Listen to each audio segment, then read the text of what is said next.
আসসালামু আলাইকুম এভরিওয়ান, কেমন আছেন? আশা করি সকলে ভালো আছেন। আলহামদুলিল্লাহ, আমিও ভালো আছি। ওয়েলকাম ব্যাক রত্নাস কিচেন লাইফস্টাইলে আপনাদের সকলকে স্বাগতম। আজকে নিয়ে এসেছি মুচমুচে ফ্রাই আলু ভাজি। তো এই রসুন, কাঁচামরিচ, পেঁয়াজ কেটে নিয়েছি। এদিকে ফির আমি আলু কেটে নিয়েছি, একদম চিকন বা একদম মোটা করিনি, মাঝারি সাইজ করছি। এদিকে আমি কড়াই গরম করে তাতে তেল দিয়ে দিলাম। তেলটা একটু হিট করে নিব। তেলটা হিট হওয়ার সঙ্গে সঙ্গে এখানে কাঁচামরিচ দিয়ে দেব, দিয়ে দিব রসুন,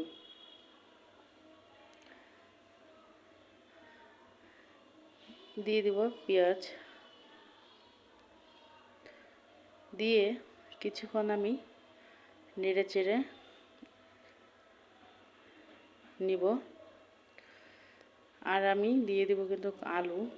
আপনি নেড়ে চেড়েও নিতে পারেন বা না নেড়ে চেড়ে নিলেও কোনো সমস্যা নাই।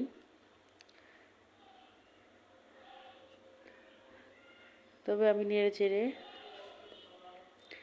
দিলাম যেন সবগুলো মরিচ ভেঙে বা মিশে যায়, এই জন্য।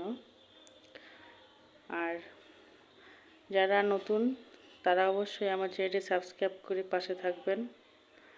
যখনই লাল লাল একটা ব্রাউন কালার চলে আসছে তখনই আমি আলুগুলা দিয়ে দিলাম। আলুগুলা দেওয়ার পর দিয়ে দিলাম পরিমাণ মতো লবণ, আর দিয়ে দিব হলুদ গুঁড়ো। আমি কিন্তু শুকনো মরিচ ব্যবহার করব না, শুকনো মরিচ ছাড়াই দেখবেন যে কতটা মুচমুচে ফ্রাই জুসি একটা আলু ভাজি হয়। তাহলে আপনারা এই রেসিপিতেই বুঝতে পারবেন এতটা সুন্দর মুচমুচে ফ্রাই আলু ভাজি।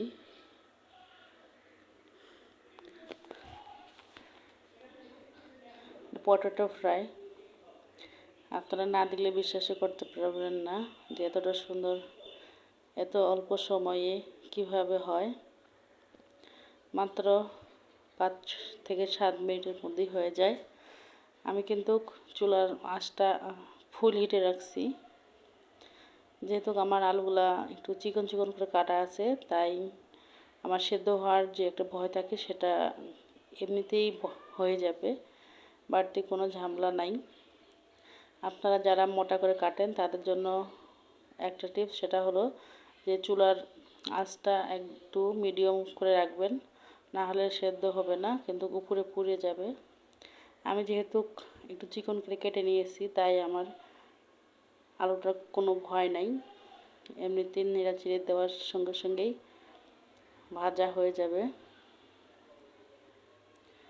তো দেখুন আমি কিন্তু তেলের মধ্যেই ভেজে নিচ্ছি। এতটা সুস্বাদু জুসি ক্রিসপি একটা রেসিপি, আশা করতেছি ভালো লাগবে। তো আমি 2 মিনিটের মতো একটু ঢেকে দিলাম। 2 মিনিট পরে আমি ঢাকনাটা খুলে দিলাম,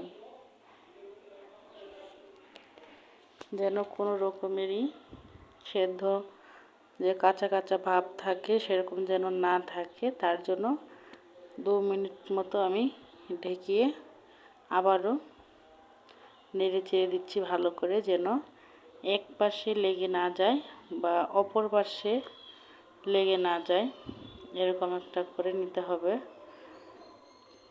তো আবারও আমি ঢাকিয়ে দেব, আবারও 2 মিনিট পর চলে আসব। দেখুন বন্ধুরা, খুব সুন্দরভাবে কিন্তু ভাজা হয়ে যাচ্ছে। আমি আপনাদের বুঝিয়ে উঠতে পারতেছি কিনা জানি না, কিন্তু খুব সুন্দরভাবেই ভাজা হয়ে গেছে। দেখুন খুবই লোভনীয়।